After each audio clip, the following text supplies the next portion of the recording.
Welcome to Wayne's World Garage. We're at a real sawmill today. This thing's powered by a 150 horsepower, 3-phase electric motor.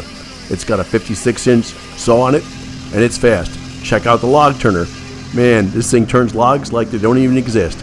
Amazing. And look at how fast this thing is.